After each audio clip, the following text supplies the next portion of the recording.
नाही, शेवटी बघा ही निवडणूक आहे, लोकशाही आहे. लोकशाहीमध्ये आम्हाला 2017ला याच कणकवलीच्या जनतेने आम्हाला सेवा करण्याची संधी दिलेली.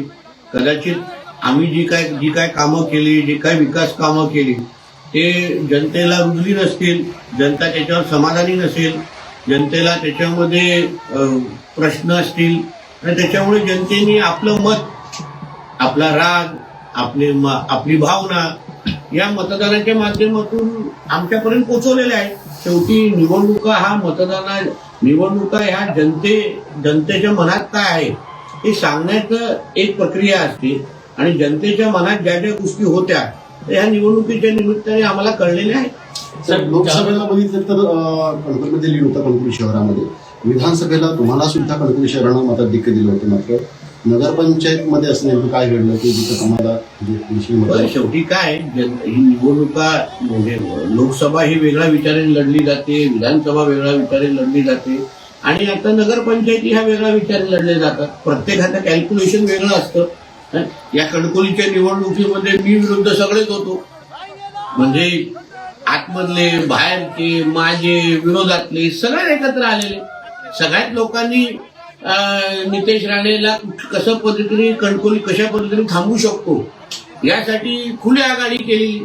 शहर विकास आघाडीचं उद्दिष्ट तेवढं होतं की कुठल्याही पद्धतीने नितेश राणे आणि ह्या लोकांना तुम्ही अद्दल घडवा. त्या बाबतीमध्ये जे काही 15-20 दिवस मला जो काय अनुभव आला, मी निश्चित पद्धतीने ह्या बाबतीमध्ये पक्ष नेतृत्वाशी बोलणार आहे, आदरणीय देवेंद्र फडणवीसांशी जाऊन बोलणार आहे. कारण का ज्या परिस्थितीमध्ये मी निवडणूक लढवली त्याच्यामध्ये नेमकं माझे कोण हा फार मोठा प्रश्न मला विचारासारखा वाटतो. कारण का मी प्रत्येक जण माझ्या विरोधात लढत होता, म्हणजे कुटुंबापासून विरोधकांपर्यंत. म्हणजे आश्चर्य असं वाटतं की समीर नलावडे असो आणि जे काही हे आमचे सन्मान्य राणे साहेबांसाठी वर्षानुवर्ष सेवा केलेले कार्यकर्ते, त्यांना पराभूत करण्यासाठी आमचे सगळेच लोक विरोधात गेलेले. मग उद्या कार्यकर्त्यांनी आमच्या कुटुंबासाठी काम करत असताना निश्चित पद्धतीने यापुढे विचार करतील. कारण का हेच अगर कार्यकर्त्यांना फळ भेटत असेल तर निश्चित पद्धतीने यापुढे कार्यकर्ते विचार करतील. आम्ही कार्यकर्त्यांशी बोलू, विश्वास देऊ. शेवटी सन्मान्य राणे साहेबांच्याच नेतृत्वाकडे बघून ते वर्षानुवर्ष राजकारणात, समाजकारणामध्ये आहेत. फार लहान वयापासून हे लोक सगळे राणे साहेबांना बघून निवडणुकीमध्ये काम करतात, म्हणजे राजकारणात काम करतात. पण अगर अशा परिस्थितीमध्ये अशा निवडणुका लढवल्या गेल्या, मी एवढं जो जनतेला जो शब्द दिलेला पालकमंत्री म्हणून किंवा एक राजकीय कार्यकर्ते म्हणून की मी वातावरण खराब करायला देणार नाही, मी वातावरण खराब होत असेल तरी पण मी संयम ठेवणार, मी शांत राहणार. आणि तसं मी राहिलो.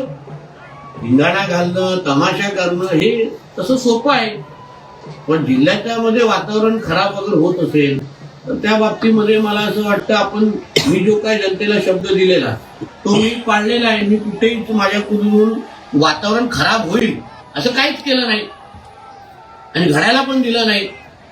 मी पोलिसांच्या माध्यमातून आणि प्रशासनाच्या माध्यमातून जे काय तक्रार तिथे द्यायचो. पण ठीक आहे, जनतेला जे काय नजरेसमोर दिसलं त्याप्रमाणे जनतेने मतदान केलं. जिल्ह्यात चारही निकाल पाहिले साहेब तर इथं असंच म्हणावं की जिंकण्यासाठी राहणेच लागतं. ठीक आहे, पण पडलेले उमेदवार पण राणे समर्थकच आहेत ना. ते काय राणे साहेबांना न मानणारे ते उमेदवार नाहीत ना.